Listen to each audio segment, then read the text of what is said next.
Welcome back to another technical deep dive here in the debug zone.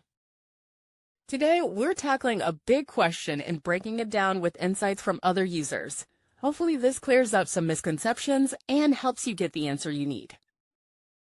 So buckle up, stay a little curious, and let's jump right in.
And that's a wrap.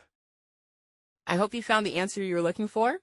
If you did, take a second to hit that subscribe button. It really helps out. And let me know in the comments which solution worked best for you. See you next time in the debug zone.